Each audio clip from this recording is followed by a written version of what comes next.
وعلى آله وصحبه وموالاه ولا حول ولا قوة إلا بالله وبعد. Alhamdulillah, segala puja dan puji hanya milik Allah Subhanahu wa ta'ala. Salawat dan juga salam kita hadiahkan kepada Rasul kita Nabi besar Muhammad sallallahu alaihi wa ala alihi wasallam.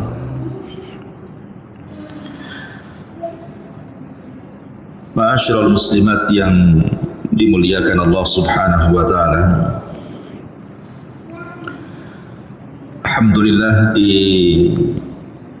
pagi menjelang siang ini kembali kita bisa duduk untuk bertalabul ilmi, dan pembahasan di pagi menjelang siang ini kita akan membahas tentang beberapa penyesalan manusia di hari yang tidak ada guna penyesalan itu di hadapan Allah Subhanahu wa ta'ala.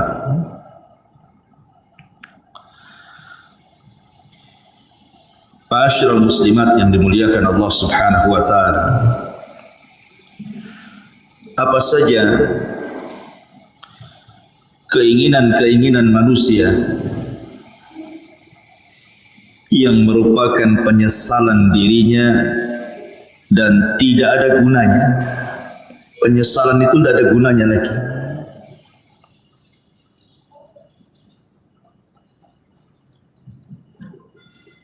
Kalau kita lihat di kehidupan kita ini, kita bertanya kepada orang-orang yang diberikan kekayaan oleh Allah Subhanahu wa ta'ala, pasti keinginan mereka itu ingin bertambah kaya lagi. Karena biasanya orang-orang yang diberikan dunia itu mereka tidak akan puas dengan dunia yang dimilikinya. Makanya Anas bin Malik radhiyallahu anhu mengatakan, menukilkan sabda Nabi sallallahu alaihi wasallam, "Law anna libni Adam wadiyan min dhahab." Kalau seandainya anak Adam ini memiliki satu lembah semua emas, ahabba ayyakuna lahu wadiyan, pasti dia berkeinginan untuk menambah 2 lembah emas lagi. Walan yamla'a fahu illa turab wa yatubullahu ala man tab. Dan orang ini tidak akan puas mengejar cita-citanya untuk mengumpulkan dunia kecuali tanah yang menimbunnya. Kalau sudah ditimbun tanah, baru tahu, barulah dia menyesal. Ma'asyiral muslimat yang dimuliakan Allah Azza wa Jalla, setiap manusia itu pasti akan melewati padanya sakaratul maut. Tidak ada satupun manusia pasti akan melewati yang disebut dengan sakaratul maut. Karena Allah Subhanahu wa ta'ala mengatakan, waja'at sakaratul maut bil haqq dzalika ma kunta minhu tahid. Dan akan datang sakaratul maut, dan itu sebuah kebenaran. Itulah yang membuat manusia lari padanya. Apabila malaikat maut sudah dekat dengan kita, dan malaikat-malaikat pembantu malaikat maut ikut serta di dalamnya yang disebut dengan rusulul maut, rasul-rasul kematian. Ketika malaikat maut mulai mencabut nyawa kita, maka dimulai dari ujung jari jemari setiap manusia. Kemudian ruh itu berjalan sedikit demi sedikit sampai di tenggorokan. Ketika nyawa di tenggorokan inilah, maknanya manusia sudah tidak akan selamat lagi. Hatta idza balagatit tarak wa qila man rah. Sampai ketika ruh itu sampai di tenggorokan manusia, tidak ada yang bisa meruqyah dia mengembalikan ruh ke dalam jasadnya. Disitulah dia terbayang keinginan-keinginan, penyesalan-penyesalan yang tidak ada guna penyesalan itu. Apa saja penyesalan-penyesalan yang akan dirasakan saat detik orang sakaratul maut itu. Walaupun dia menjerit kepada Allah Subhanahu wa taala untuk dikembalikan ke dunia, melaksanakan penyesalan yang sudah ia tinggalkan, baik perkara yang harus dilaksanakan atau perkara yang harus ditinggalkan, percuma saja penyesalan kali itu. Inilah kita akan bahas beberapa penyesalan-penyesalan ketika orang berada fi firashil maut, tempat tidur kematian. Apa saja penyesalan-penyesalan itu? Ma'asyiral muslimat yang dimuliakan Allah Azza wa Jalla, kita harus bedakan keinginan orang-orang yang beriman saat detik-detik kematian dengan cita-cita orang-orang yang mereka jauh daripada keimanan. Maka penyesalan mereka tidak ada gunanya. Contoh saja umniyatus salihin, kehendak dan cita-cita orang-orang saleh. Apabila ruhnya sudah dicabut, kemudian badannya berada di atas keranda kematian, kemudian dibawa ke kuburan, maka orang-orang saleh akan mengatakan saat jasadnya dibawa ke kuburan, qaddimuni qaddimuni, segerakan aku, segerakan aku, segerakan aku, segerakan aku. Maksudnya jangan dilambatkan jalan supaya cepat dikubur, karena dia tahu di hadapan dia ada nikmat yang luar biasa. Tetapi kalau dia orang fasik, orang jahat,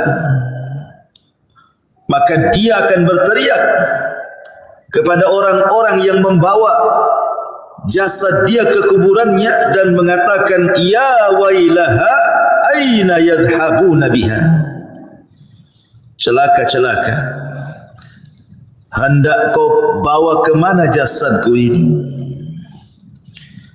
Dia pun berteriak-teriak, tidak ada yang mendengar selain makhluk-makhluk di luar manusia dan jin. Ma'asyiral muslimat yang dimuliakan Allah Subhanahu wa taala, apabila seorang yang beriman betul-betul sudah dimasukkan ke dalam kuburan, kalau dia meninggal karena mati syahid,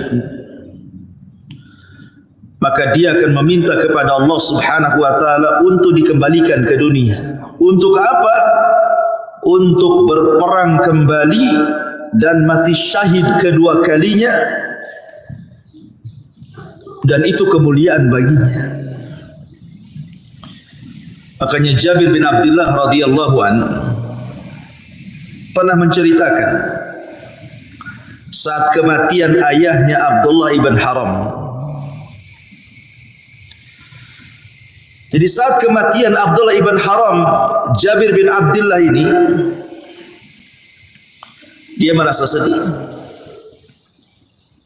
Bagaimana tidak ayah tercintanya satu-satunya harus mati syahid di Uhud. Kemudian sambil memeluk ayahnya yang sudah tidak bernyawa itu, maka Nabi SAW mengatakan, ya Jabir, tabki aw la tabki, wallahi ma kallama Allahu ahadan qat min wara'i hijabin wahiyan abaka fakallamahu kifahan bila turjuman. Jabir, menangis ataupun engkau tidak menangis, sungguh Allah Subhanahu wa taala tidak pernah bicara pada siapapun di balik tabirnya secara wahyu kecuali bapakmu. Bapakmu diajak bicara oleh Allah tanpa penerjemah, di mana Allah Subhanahu wa taala mengatakan kepada ayahmu, tamanna ya abdi, berangan-anganlah wahai hambaku, bercita-citalah wahai hamba-hambaku. Ya abdi tamanna alayya u'tik, wahai hambaku, mintalah sesuatu kepadaku, aku akan beri. Maka ayahnya Jabir, Abdullah ibn Haram mengatakan, ya Rabb, tuhyini fa'aqtulu fika thaniyatan, hidupkan aku kembali ya Rabb, supaya aku bisa berperang untukmu kedua kali, dan aku bisa mati syahid kedua kalinya. Tapi Allah Subhanahu wa taala mengatakan, innahu qad sabaqa minni annahum ilaiha la yarji'un. Tidak mungkin wahai Abdullah, orang yang sudah mati itu hidup lagi. Kemudian Abdullah ibn Haram mengatakan, kalau begitu sampaikan kepada orang-orang yang masih hidup akan posisiku di hadapan. Maka Allah Subhanahu wa taala turunkan ayat, wala tahsabannal ladzina qutilu fi sabilillahi amwatan bal ahya inda rabbihim yurzaqun. Jangan kau sangka orang-orang yang mereka mati di jalan Allah, terbunuh dalam jihad, mereka mati. Tidak, mereka hidup. Mereka diberikan rizki di hadapan Allah Subhanahu wa taala. Inilah cita-cita orang-orang yang beriman. Walaupun cita-cita ini mustahil dilakukan, mustahil terkabulkan, tapi cita-cita mereka mulia, ingin hidup kembali, ingin berperang karena Allah, dan ingin mati syahid kedua kalinya. Begitulah umniyatus salihin, angan-angan orang-orang yang saleh. Makanya dalam surah Yasin ada satu kisah yang disebut dengan Habibun Najjar. Dalam surah Yasin itu ada kisah yang disebut dengan kisah Habibu An-Najjar. Bagaimana kisahnya Habibun Najjar itu? Jadi suatu hari di sebuah perkampungan di zaman setelah Isa bin Maryam, sebelum diutusnya Nabi sallallahu alaihi wasallam,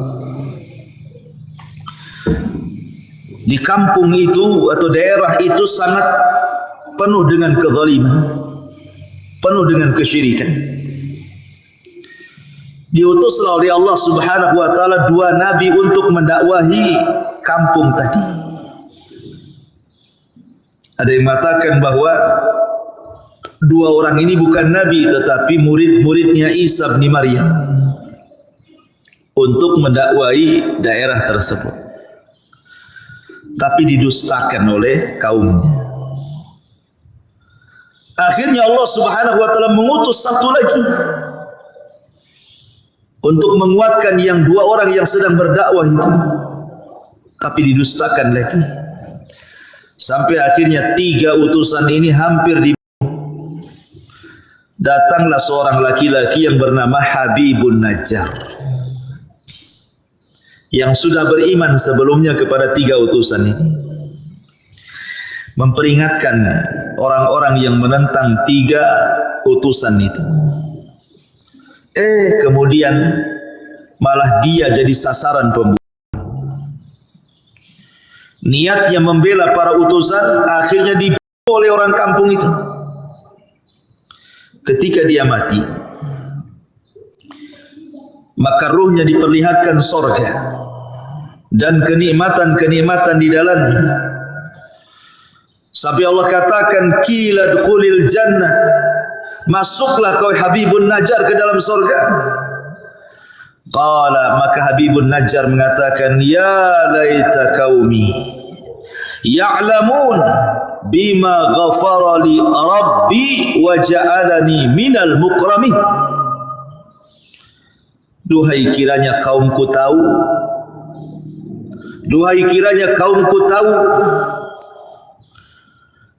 dengan apa yang Allah berikan dari ampunannya kepadaku, dan dia telah menjadikan aku orang-orang mulia, tentu mereka tidak akan mendustakan para utusan itu, katanya.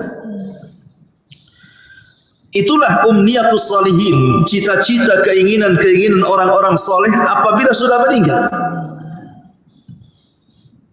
Akan tetapi di sana ada yang disebut dengan umniyatut talihin, keinginan, cita-cita, penyesalan dari orang-orang yang tidak memiliki keimanan, orang fasik, orang jahat.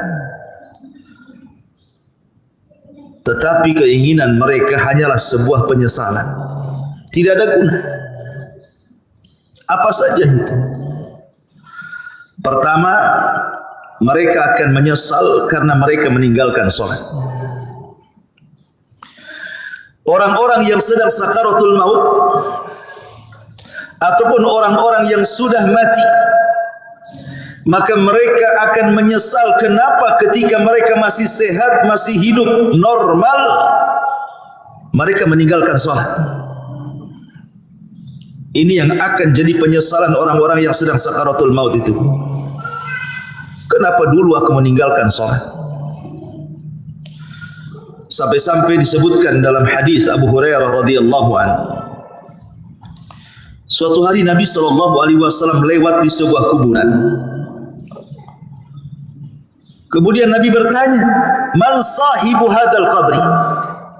Siapa yang dikubur di sini? Rasul bertanya kepada para sahabat, siapa orang yang dikubur di kuburan ini? Maka para sahabat mengatakan, fulan wa fulan, fulan dan fulan wahai Rasul. Maka Nabi SAW mengatakan, rak'atani ahabbu ila hadha min baqiyati dunyakum. Wa fi riwayatin rak'atani khafifatani mimma tahqiruna yaziduha hadha fi amalihi ahabbu ilaihi min baqiyati dunyakum. Kata Nabi, 2 rakaat lebih dicintai orang yang ada di kuburan ini dibandingkan dunia yang kalian miliki. Dalam riwayat, 2 rakaat solat yang ringan yang kalian remehkan, tapi itu bisa menambah amalannya, itu lebih dicintai orang yang dikubur ini dibandingkan seisi dunia yang kalian miliki. Subhanallah. Orang-orang yang dikubur itu, Bu, atau orang-orang yang sedang sakaratul maut itu, mereka dicita-citakan ingin sholat, walaupun hanya 2 rakaat yang ringan, yang mudah dilakukan. Tapi apalah gunanya penyesalan itu? Menyesal dia kenapa tidak sholat, menyesal kenapa dia tidak melakukan 2 rakaat sholat. Tapi apa gunanya penyesalan itu? Tidak ada guna. Tidak ada guna penyesalan itu. Padahal Nabi SAW saat detik-detik wafatnya, apa kata Rasul? As-salatu salat wa ma malakat aimanukum. Jaga solat dan hamba-hamba sahaya di antara kalian. Bahkan Umar bin Khattab radhiyallahu anhu saat detik-detik wafatnya, Umar sampai mengatakan, la hadza fil Islam liman tarakas salat. Tidak ada bagian dalam Islam, kata Umar, bagi orang yang tidak melaksanakan salat. Itu di akhir-akhir usia Umar saat detik wafatnya. Dia ingatkan soal salat. Persis seperti wasiat Nabi sallallahu alaihi wasallam, as-salatu shalah wa ma malakat aymanukum. Maka sebelum waktu itu akan datang, penyesalan akan diungkapkan. Tapi apalah gunanya penyesalan itu di hadapan Allah? Maka dari sekarang jangan pernah tinggalkan salat. Karena ini adalah penyesalan orang-orang sakaratul maut nanti.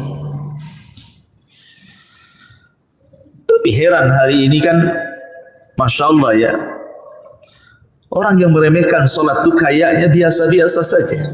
Kayak enggak berdosa saja orang tak salat tuh. Kayak nyantai gitu deh Bu ya. Kalau kita tanya sama orang yang tidak salat tuh, kenapa kau tak salat katanya? Nanti katanya. Kalau sudah dapat hidayah katanya. Ngomongnya enak saja kayak gitu juga. Bukankah engkau seorang muslim? Kenapa kau tidak salat katanya? Entah kenapa saya malah salat katanya. Kayaknya bukan beban bagi dia gitu ya. Padahal orang yang meninggalkan salat itu bisa kafir tuh. Kata Nabi sallallahu alaihi wasallam, al-ahdu bainana wa bainakumus salat faman tarakaha faqad kafar. Perbedaan kita loh dengan orang kafir itu salat. Kalau dia meninggalkan salat berarti apa bedanya dengan kafir? Makanya Rasul mengatakan faman tarakaha faqad kafar. Siapa yang meninggalkan bisa kufur dia. Maka Bu, nasihati kalau ada keluarga yang tidak salat, ajarkan salat. Suruh mereka salat. Jangan sampai datang waktu di mana dia ingin salat, tapi keinginannya hanya menjadi penyesalan bagi dia karena tidak ada guna. Nyawa sudah ditenggorokan, itu sudah enggak ada guna lagi taubat. Innallaha yaqbalu taubata 'abdin ma lam yugharghir. Sungguhnya Allah Subhanahu wa taala itu hanya menerima taubatnya seorang hamba sebelum nyawa di kerongkongan. Ini yang pertama. Penyesalan yang kedua, as-sadaqah. Sedekah. Allah Subhanahu wa taala mengatakan dalam surah Al-Munafikun ayat 100 ayat 10 sampai 11. Wa anfiqu mimma razaqnakum min qabli an ya'tiya ahadakumul maut fayaqula rabbi laula akhartani ila ajalin qarib fa asaddaqa wa akum minas salihin. Walan yuakhirallahu nafsan idza jaa ajaluha wallahu khabirum bima ta'malun. Allah Subhanahu wa taala sudah mengingatkan jauh-jauh hari sebelum datang detik-detik kematian itu. Infak, perbanyak sedekah dari rizki yang kami rizkikan kepada kalian sebelum datang satu hari kematian akan menjemput kalian. Dan kalian mengatakan, Rabbi ya Rabb, laula akhartani ila ajalin qarib. Kalaulah engkau hidupkan aku sesaat, kalaulah engkau sembuhkan aku sesaat, apa yang terjadi? Fa asaddaqa wa akum minas salihin. Aku janji aku akan sedekah dan aku akan menjadi orang baik. Tetapi Allah mengatakan walan yuakhirallahu nafsan idza jaa ajaluha. Tidak mungkin Allah mengakhirkan hidupnya kalau sudah datang ajalnya. Tidak mungkin Allah mengakhirkan hidupnya, mengembalikan nyawa yang sudah ditenggorokan dikembalikan kepada badannya kalau sudah ditetapkan hari itu dia harus mati. La yastakhiruna sa'ata wa la yastaqdimun. Kalau kematian itu datang tidak mungkin diakhirkan, tidak mungkin dimajukan pas waktunya. Disitulah penyesalan datang. Ketika nyawa ditenggorokan, mulailah dia terpikir, teringat dengan harta yang selama ini dikumpul-kumpulkan. Harta itu bukan harta kita, Bu. Harta itu harta Allah. Harta itu datang bukan karena kecerdasan kita. Harta itu datang bukan karena jerih payah kerja keras kita, bukan pula karena jabatan-jabatan kita. Tidak, semua harta itu datang dari Allah. Makanya Qarun ketika mengatakan innama utituhu min ilmin indi, harta itu datang karena kecerdasanku, Allah katakan fa khasafna bihi wa bidarihi al-ardh, kami tenggelamkan si Qarun dan seluruh kekayaan. Ya, karena kekayaan itu bukan milik Qarun, kekayaan itu milik Allah. Semua kekayaan itu milik Allah, tidak ada secuil pun milik kita. Allah hanya minta sedikit dari harta kita itu. Allah tidak minta banyak seperti zakat. Allah hanya minta 2,5% dari 85 gram emas itu. Tidak banyak. Apalagi itu harta bukan harta kita, harta Allah. Tetapi karena manusia zuyyina linnasi minasyahwat, dihiasi syahwat-syahwat dunia inilah, akhirnya dia bakhil. Dia baru tahu setelah nyawa di tenggorokan, baru dia sadar, kenapa dulu aku tidak sedekah? Laula akhartani ila ajalin qarib fa asaddaq wa akum minas salihin. Kenapa aku tidak sedekah ketika aku sehat? Maka bagi anda yang Allah Subhanahu wa ta'ala limpahkan rizki yang luas, dengan mudah anda mencari rizki itu tanpa ada kesulitan. Itu nikmat yang besar yang Allah Subhanahu wa ta'ala anugerahkan kepada anda. Banyak-banyaklah sedekah.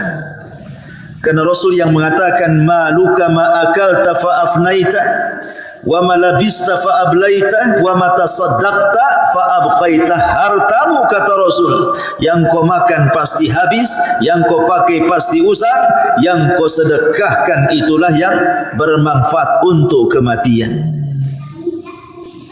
Karena apabila seseorang meninggal dunia, nyawa sudah dicabut oleh Allah, yang pertama terpisah dari badan ibu itu adalah harta. Yang pertama terpisah dari badan ibu adalah harta. Pertama orang mati ini dicabut nyawanya, yang pertama berpisah hartanya. Tidak ada hubung kait dia dengan harta lagi. Bahkan sekaya apapun orang yang meninggal itu tetap saja sama keluarganya dibelikan kain kafan yang harganya murah.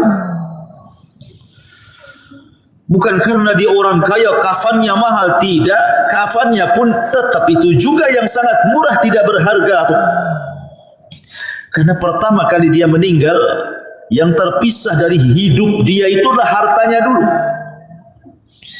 Baru kemudian dibawa di atas keranda, diiringi dengan keluarganya, kemudian dimasukkan ke liang lahat, kemudian dikubur di situ sama keluarganya, kemudian keluarganya pulang, barulah dia terpisah dengan keluarganya.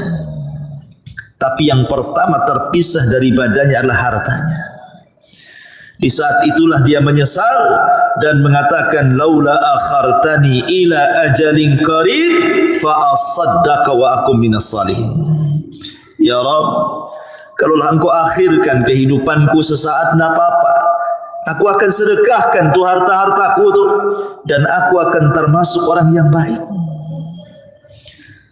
Tetapi apakah umniyatut talihin ini, cita-cita orang-orang yang seperti ini bermanfaat bagi dia? Tidak ada guna. Harta sebanyak apapun kalau anda sudah meninggal, harta itu tidak bisa diambil lagi oleh anda, kan? Karena sudah menjadi rebutan ahli warisnya. Kenapa ketika kita masih hidup kita tidak sedekah, ketika sudah mati baru kita teringat sedekah? Itu namanya penyesalan yang tidak guna. Penyesalan yang tidak ada guna bagi dia. Percuma penyesalannya. Ini yang kedua, sedekah. Yang ketiga, al-amalus salih. Beramal saleh. Allah Subhanahu wa taala berfirman dalam surah Al-Mu'minun ayat 99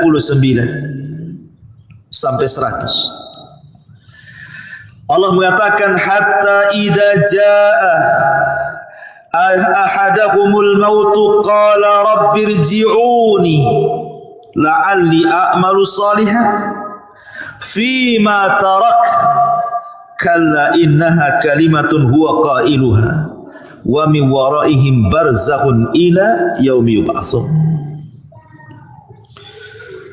Hatta idza ja'adahumul maut, apabila kematian datang kepada salah seorang di antara mereka, qala, dia pun mengatakan, Rabbirji'uni, ya Allah, kembalikan aku ke dunia walaupun sesaat.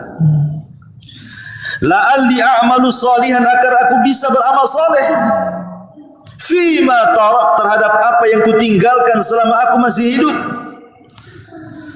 Jadi orang-orang ini, Bu, apabila nyawa ditenggorokan, apabila nyawa sudah ditenggorokan, sudah tidak mungkin diselamatkan, tidak mungkin lagi hidup lagi orang ini, maka dia akan menjerit-jerit dan mengatakan, Rabbirji'uni, Rabbirji'uni, ya Allah, kembalikan aku ya Allah. Untuk apa? La'alli a'malu salihan, agar aku bisa beramal saleh. Agar aku bisa beramal saleh. Fima tarak, dulu aku tinggalkan itu. Tapi Allah bantah dengan mengatakan, kalla innaha kalimatun huwa qailuha. Ya Abdullah, mustahil, itu angan-anganmu saja. Mustahil kau dikembalikan, itu angan-anganmu saja. Wa min waraihim barzakhun ila yaumi yub'atsun, karena antara dirimu dan dunia itu ada dinding pemisah yang disebut dengan barzakh. Mustahil kau kembali ke dunia. Maka sebelum datang penyesalan yang tidak ada guna itu, Bu, perbanyak amal soleh. Perbanyak amal soleh. Amal soleh kan banyak, baik yang bermanfaat untuk diri sendiri ataupun amal soleh yang bermanfaat untuk orang lain. Sekecil apapun amal itu pasti akan dibalas oleh Allah. Wa man ya'mal mithqala dzarratin khairan yarah wa man ya'mal mithqala dzarratin syarran yarah. Tapi apalah gunanya umniyatu talihin ini?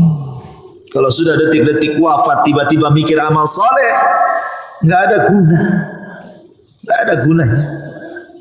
Yang ada dia akan dipertanggungjawabkan di hadapan Allah Subhanahu wa taala. Ini yang ketiga. Yang keempat, orang-orang yang akan menyesal saat detik-detik sakaratul maut adalah ketika di dunia dia tidak pernah membaca Al-Quran. Di dunia dia tidak pernah membaca Al-Quran. Sampai ada, Bu, di masyarakat itu yang usianya sudah 40 tahun, 50 tahun, 60 tahun, bahkan 70 tahun pun tidak pernah tangannya memegang mushaf Al-Quran. Tidak pernah lisannya menggerakkan untuk membaca Quran. Subhanallah. Di masyarakat itu ada, dia muslim KTP-nya, tapi sama Quran itu tidak pernah baca. Apalagi ketika Allah memberikan fitnah kepada kita berupa handphone ini, dia bisa loh mengikuti berita politik, berseri. Hari ini apa beritanya, besok apa beritanya, lusa apa beritanya, terus diikuti itu. Orang berkasus disidangkan di pengadilan, kita tidak ada hubungan kerabat dengan dia, Bu. Diikuti kasusnya. Cemana sidang hari ini, cemana sidang besok, cemana sidang lusa, padahal enggak ada manfaatnya untuk kita. Ibu bukan saudara dia, dia pun bukan saudara ibu. Sibuklah ibu cerita tentang persidangan dia. Disibukkan hari-hari. Belum lagi yang nonton kuliner tuh, diikutilah itu, apa nih hari ini dia masak apa nih, besok masak apa, lusa masak apa gitu. Atau artis tertentu yang suka mamer-mamerkan kekayaan itu, Bu, diikutilah blognya itu, jadi subscribe-nya lagi. Langganan nih. Wah, ini baru ngupload nih si artis ini. Apalah gunanya ibu dengan artis itu? Nggak ada guna kan? Manfaatnya apa? Dia yang kaya, ibu yang dalam ludah yang nengok di handphone itu kan? Nggak ada guna. Ngapain ngikut-ngikut kayak gitu itu? Cuma kalau nggak ditonton artis itu bangkrut juga dia. Jangan ditonton. Nggak akan dia dapat duit juga. Karena itu sama kan kalau kita nonton kan habis pulsa kita. Itu sama kita ngasih uang sama orang kaya itu. Ibu sudah miskin, artis ini kaya, nonton program dia. Uang kita habis di pulsa, dia pula dapat duit. Akalnya di mana coba? Hilang akalnya orang tua. Hari-hari kok bisa dia ngikutin tuh? Padahal yang ditontonkan kepada kita itu tidak ada guna dunia akhirat tuh. Tidak menambah kekayaan kita, ya tidak menambah pahala kita. Yang ditonton dia sedang pamer-pamer rumah, pamer-pamer kendaraan, pamer-pamer jalan-jalan, pamer-pamer anaknya, pamer-pamer istrinya, suaminya. Na'udzubillah, thumma na'udzubillah. Ittaqillah, bertakwa kepada Allah, bertakwa, takut kepada Allah. Masih ada program yang manfaat di handphone itu. Bisa kita dengarkan mengaji, murotal, ustaz-ustaz ceramah. Adalah manfaat tuh. Kalaulah tidak manfaat dunia, manfaatlah untuk akhirat. Ya. Sekarang tidak ada alasan orang tidak mengaji tuh, karena sekarang handphone sudah di tangan masalahnya, dan aplikasi Quran ada di dalamnya. Kalau dulu orang nenteng-nenteng mushaf itu mungkin malu. Kalau nenteng mushaf kemudian ibu ya sambil ke arisan bawa mushaf gitu ya, mushaf gede itu bukan? Pasti kata orang arisan, ibu ini salah tempat, musola sebelah sana bu katanya. Lah kok bilang musola sebelah sana katanya? Karena ibu nenteng mushaf disangkanya mau yasinan. Tapi kalau sekarang ini kan nenteng-nenteng handphone ini nggak ada orang malu. Justru kalau nggak punya handphone malu pula dia. Lalu apa alasan kita nanti di hadapan Allah kalau Allah bertanya, kenapa ibu tak baca Quran? Kemudian ibu jawab bagaimana? Mushafnya di masjid ya Rabb katanya. Mushafnya ketinggalan di rumah. Lah itu mushaf ada di tangan loh sekarang. Karena setiap handphone itu ada aplikasi Quran. Tidak ada alasan untuk tidak baca Quran. Dan itu akan ditanya di hadapan Allah Subhanahu wa taala. Wa qala ar-rasul ya rabbi inna qaumi ittakhidhu hadzal qur'ana mahjura. Wa qala ar-rasul, akan berkata Rasul kelak pada hari kiamat di hadapan Allah melaporkan akan umatnya, Rabbi inna qaumi ya Rabb, sesungguhnya kaumku ittakhadhu hadzal qur'ana mahjura.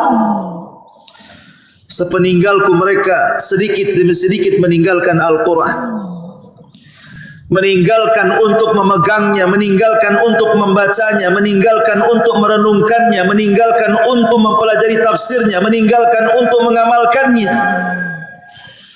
bahkan melanggar isi-isinya. Mahjur. Ini akan datang suatu hari penyesalan. Ketika detik-detik nyawa di tenggorokan,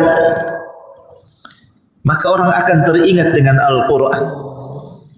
Karena salah satu pertanyaan itu juga Quran itu. Wa ma imamu, siapa pimpinanmu? Ikut siapa kamu ini? Jawabannya Quran.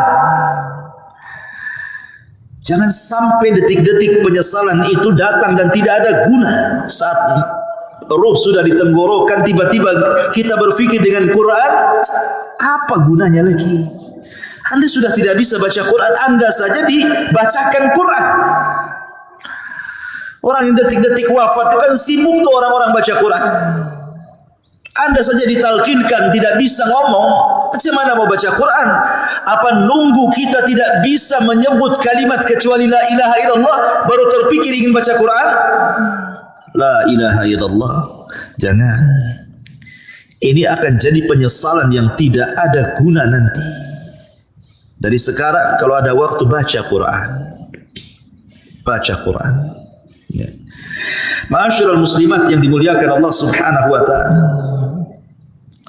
Kemudian yang berikutnya penyesalan yang akan datang adalah dia akan menyesal kenapa di dunia dia tidak berkawan dengan kawan-kawan yang saleh. Karena di dunia ini kan orang terkadang menghabiskan waktu dengan kawan-kawan yang tidak ada manfaat untuk akhirat. Kita lihat para pengusaha, orang-orang kaya itu, ya kawannya sesama pengusaha kan. Kalau orang miskin ya sama orang miskin lah kawannya kan. Pengusaha tak mau juga berkawan sama ibu pula. Ya. Biasanya kan begitu kan, kawan itu kan seprofesi itu. Pamannya olahraga lah kan gitu. Kalau pemain bola ya pasti berkawan dengan pemain bola. Gak mungkin lah pemain bola berkawan dengan bulu tangkis, gak nyambung tuh. Lah terkadang, subhanallah kadang-kadang ya kita tidak hendak membicarakan lain-lain, ini hanya sekedar nasihat saja ya. Kadang ada orang tuh bergelut dengan dunia olahraga. Anggaplah dia mungkin timnas gitu ya. Hari-hari main bola saja tuh. Pagi latihan bola, siang latihan bola, sore latihan bola. Kawannya dengan orang-orang bola itu saja tuh. Besoknya gitu lagi, besoknya gitu lagi. Terkadang di antara mereka ada yang meninggalkan sholat, bahkan tidak sholat, bahkan mungkin kawannya orang kafir yang jelas-jelas kafir kan gitu. Olahraga itu tidak diharamkan. Bahkan boleh jadi itu sebuah hal yang dianjurkan untuk kesehatan. Tapi kalau itu menjadi tujuan hidup, 1 hari, 2 hari, 1 bulan, 2 bulan, 1 tahun, 3 tahun sampai habis waktunya hanya untuk memikirkan bola saja, ini akan jadi penyesalan. Akan jadi penyesalan. Orang-orang kaya yang berbisnis hanya hubungannya dengan orang kaya saja. Setiap ketemu bicara bisnis. Setiap nelpon bicara bisnis. Pokoknya di otaknya bisnis. Tidak ada diluangkan waktu untuk ibadah, itu tidak ada. Dari mulai dia muda sampai dia tua, itu aja kawannya. Tidak mau dia berkawan dengan orang soleh, dengan ustaz, dengan kiai, dengan ajengan, dengan teman-teman yang rajin ke masjid. Tidak ada. Hanya disibukkan, dilalaikan dengan dunia saja. Atau hari ini mungkin kawannya handphone lah. Seperti yang saya sudah contohkan tadi. Disibukkan dengan nengok blog artis terus, itu aja ditonton. Sibuk komen-komen sana sini. Ini akan jadi penyesalan pada hari kiamat. Bahkan dia akan meminta kepada Allah Subhanahu wa taala, di mana penyesalannya akan dikemukakan di hadapan Allah sebagaimana Allah katakan dalam surah Al-Furqan 27, wa yauma ya'addu adh-dhalimu 'ala yadayhi yaqulu ya laitani ittakhadtu ma'ar rasuli sabila ya wailata laitani lam attakhid fulanan khalila. Pada hari di mana orang zalim menggigit jarinya dan mengatakan, duhai celaka, kenapa ketika aku masih sehat di dunia aku tidak mengambil Rasul sebagai kawan? Duhai celaka, celaka aku, kenapa aku tidak menjadikan si fulan itu kawanku? Makanya Hasan Al-Basri mengatakan, istaghfiru min sahibikumus salih fa innahu yanfa'ukum yaumal qiyamah. Cari teman-teman yang soleh, cari teman-teman yang baik, karena itu akan bermanfaat pada hari kiamat bagi pelakunya. Nanti akan menyesal kita. Kita hari-hari sama si fulan, si alan, dihabiskan waktunya hanya untuk jalan kemari dengan si fulan, si alan itu, ngobrol dengan si fulan, si alan itu. Lupa bertahun-tahun, sampai lupa sholat, lupa puasa, lupa baca Quran, lupa zakat, macam-macam. Kan ada orang disibukkan hari-hari dengan itu saja kan. Lah, nanti akan jadi penyesalan. Cari teman-teman yang baik. Cari teman-teman yang saleh. supaya jangan jadi penyesalan di hadapan Allah Subhanahu wa taala. Ini kalau orang sudah sakaratul maut tiba-tiba kemudian berpikir, kenapa aku tidak ke masjid bersama orang-orang yang solat di masjid? Kenapa aku tidak mengaji bersama orang-orang yang mengaji? Kenapa aku tidak membaca Quran bersama orang-orang yang baca Quran? Gak ada guna. Gak ada guna, itu hanya umniah saja, angan-angan cita-cita saja. Karena nyawa sudah di tenggorokan, apalah gunanya itu? Maka sebelum penyesalan itu datang,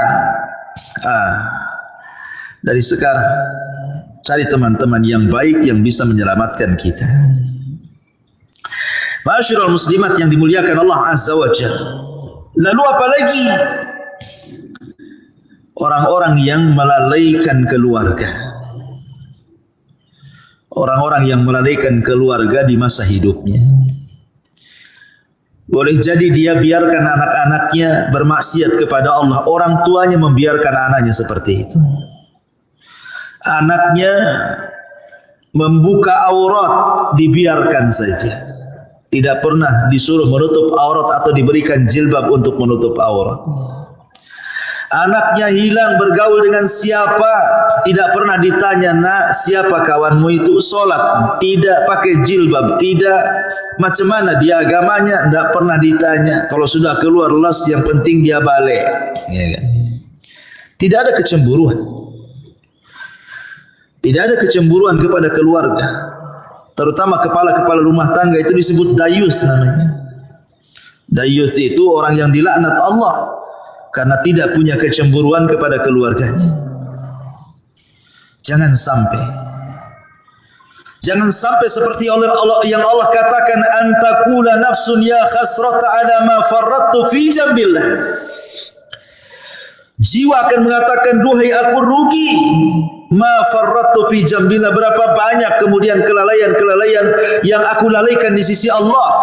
Aku tidak mengurus keluargaku, tidak bertanggung jawab kepada keluargaku, tidak mengarahkan mereka ke dalam agama, tidak mengarahkan mereka untuk salat, untuk baca Quran, untuk belajar agama. Semua akan ditanya nih. Semua akan ditanya dan akan menjadi penyesalan kelak pada hari kiamat. Amanah ini akan ditanya. Ya hasrata ala ma farrattu fi jambillah. Ma'asyiral muslimat yang dimuliakan Allah Subhanahu wa taala. Maka sebelum itu terjadi, arahkanlah orang-orang tua, ibu-ibu, supaya anak-anak itu menjadi anak yang soleh dan soleha. Karena itu manfaatnya untuk kita masalahnya. Apabila ibu sudah meninggal, siapalah yang mendoakan itu kalau bukan anak-anak? Ibu sudah tidak bisa beramal di kuburan itu. Ibu hanya menanti doa anak-anak yang mengatakan, Rabbighfirli wali walidai. Ya Allah, ampuni aku dan kedua orang tuaku. Itulah harapan kita ketika masuk kuburan itu, adalah transfer doa-doa ampun dari anak-anak kita. Dan itu tidak mungkin dilakukan anak kecuali kita yang mendidik anak itu dari kecil sampai dia menjadi anak soleh dan soleh, baru dia akan doakan orang tuanya. Dan ini akan jadi penyesalan. Kenapa dulu saya tidak didik anak saya? Pernah saya ceritakan kan sama ibu, saya itu waktu di Kijang, Tanjung Pinang sana. Saya disuruh untuk memandikan jenazah. Ustaz, bisa enggak mandiin jenazah? Bisa, ada waktu insyaallah. Jadi saya datanglah ke rumahnya. Saya mandikan jenazah. Saya juga kafani bapak yang meninggal itu. Kemudian saya solatkan. Ketika jenazah itu dari rumah hendak diangkat ke musola, karena dekat musolahnya dari rumahnya itu. Kan biasa Bu, kalau ada orang meninggal kan depan rumah pasti sudah dipasang terop, kursi-kursi sama RT di situ itu. Jadi setelah kemudian jenazah itu di masjid, coba saya tanya, mana keluarganya, biar dia disap pertama, mau saya bimbing supaya dia mendoakan orang tuanya, karena kan doa yang paling mustajab itu doa ketika sholat jenazah kan bagi si mayat itu, dan itu doa terakhir anaknya kan gitu. Habis itu tidak akan melihat lagi kekanak-kanakan dikubur. Jadi saya panggil lah, mana anaknya? Jadi orang-orang mengatakan tuh anaknya tuh sedang duduk-duduk di kursi itu di terop, di bawah terop tuh katanya. Jadi saya bilang suruhlah mereka nyolati bapaknya tuh. Itu terakhir kali lah saya mau ngomong. Tapi dipanggil-panggil bu, anaknya nggak ada yang mau sholat, nggak ada yang mau nyolati bapaknya. Masih rokok aja di situ. Sampai saya ngelus dada, subhanallah, ada anak yang durhaka kayak gini kan. Itu bapaknya terakhir mati bu. Anaknya bukan satu orang, ada 5 orang. Semua duduk-duduk di situ. Rokok itu dipanggil-panggil, dia bilang sudah disolatkan aja katanya, disolatkan aja katanya. Tidak mau dia menyolat itu. Ada apa dia dengan bapaknya? Tapi dengan peristiwa ini kita lihat kan, ini yang salah mesti bapaknya nih, ketika dia masih hidup. Tidak mungkinlah kalau seandainya bapaknya itu baik mendidik anak-anaknya itu. Kok anak-anaknya nggak mau nyolati dia gitu kan? Mesti ada dendam dengan anak-anaknya ini. Ini saya saksikan bu. Apa menunggu seperti ini gitu ya kan? Orang tua ketika meninggal menyolatkan saja, anaknya tidak mau gitu kan? Auzubillah. Ini penyesalan yang tidak ada guna orang seperti ini. Karena kalau sudah besar anak itu bisa melawan orang tuanya.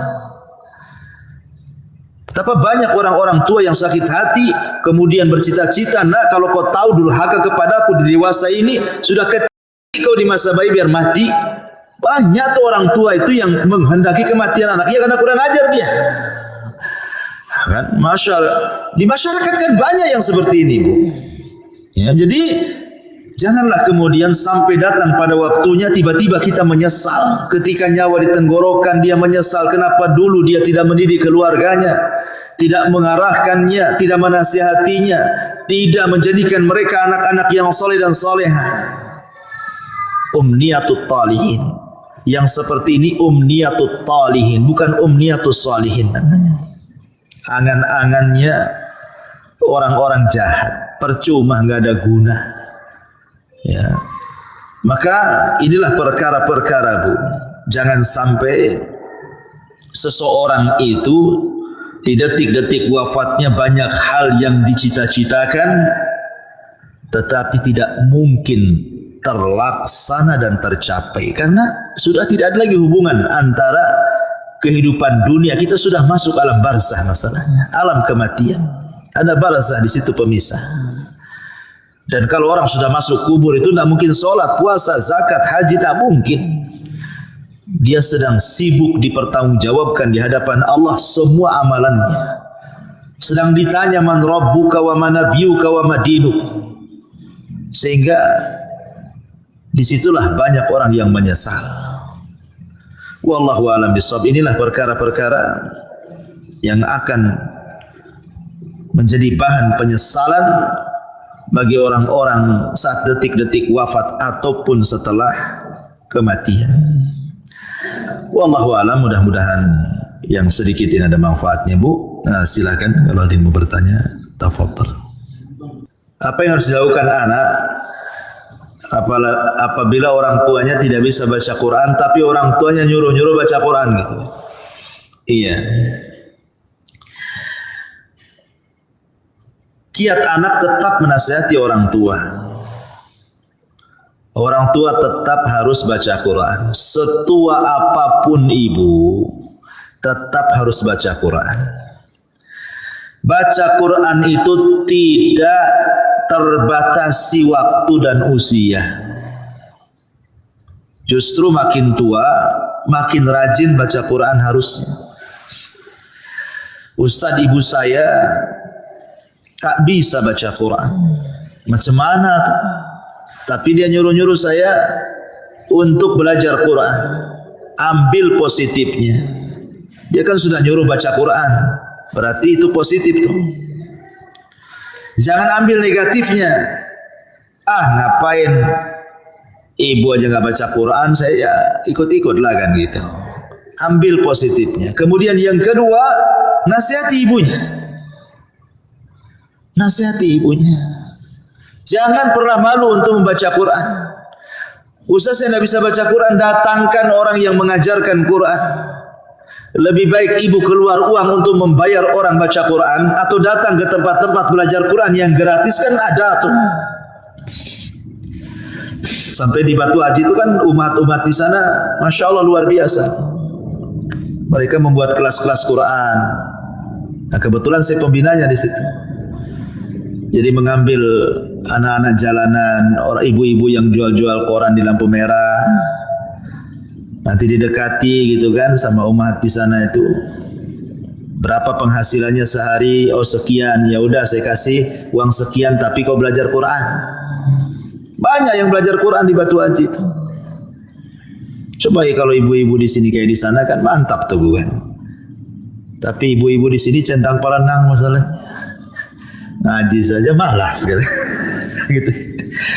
Gitu ya. Jadi jangan malu datang, atau kalau punya duit nih cari orang yang bisa mengajarkan Iqra dulu kan itu kan. Sekarang kan masya Allah ya, nikmat Allah itu Allah mudahkan dari segi apa? Banyak penemuan-penemuan, metode-metode yang dulu baca Quran itu jadi momok orang itu. Susah untuk bisa baca Quran. Zaman saya kecil mungkin ibu ngalami lah. Kita kalau belajar Quran itu pakai turutan kan, Bu, kan? Pakai turutan juz amma tuh. Lama 2-3 tahun tuh enggak bisa baca Quran tuh. Masih susah gitu mau nyebut itu ya. Mau tajwidnya apalagi itu susah, enggak lancar itu 2-3 tahun itu. Tapi sekarang lo ada metode ditemukan 24 jam dia bisa mampu untuk mengenal huruf-huruf hijaiyah. Ditemukan metode tuh. Metode 3 hari bisa baca Quran, metode 10 hari bisa baca Quran. Allah mudahkan loh semuanya. Dengan ditemukan metode-metode mudah. Nah sekarang sudah ditemukan metode-metode mudah, kok tidak mau belajar Quran? Dulu orang-orang dulu ketika susah ditemukan metode-metode ini sehingga 2-3 tahun baru lancar itu. Oh, sampai dipecut-pecut sama orang tuanya. Saya masih ingat dulu itu waktu di kampung belajar Quran itu. Itu ngantri di depan Pak Ustadz tuh yang ngajar Quran. Tuh kalau ngantuk itu diambil korek api, Bu, kemudian dibakar alisnya tuh. Saya masih ingat itu. Ya, itu zaman dulu tuh. Nanti nih kalau salah beberapa kali Bu direndam di kolam. Di masjid itu di Jawa Barat tuh ada kolam tuh. Ini kalau tidak bisa-bisa Bu direndam di kolam tuh. Menunjukkan malas anak itu. Itu orang dulu tuh pendidikannya Quran tuh kayak gitu kan. Sekarang alhamdulillah tidak ada kekerasan lagi. Dan sekarang juga ditemukan metode-metode mudah gitu. Lalu kalau sudah ditemukan metode-metode mudah, kok tidak mau belajar Quran, itu aneh. Ustaz, orang tua saya sudah tua kali, tidak mungkin lah belajar Quran. Sakit-sakitan. Ya sudahlah kalau memang mustahil dia didengarkan Quran saja. Dengarkan murotal. Kalau tidak mau belajar Quran, dengarkan Quran. Nah itulah terakhir. Apalagi. Ya. Wallahu a'lam. Oh iya, alhamdulillah. Ya kalau seandainya kita bagian daripada keluarga tersebut, ya kita harus menegurnya. Kita harus menegurnya, jangan melalaikan. Kalau kita bagian daripada keluarga tersebut, itu dalam rangka tanasuh wa tawassaw bil haqqi wa tawassaw bis sabri namanya. Saling tanasuh dengan kebenaran. Tegur.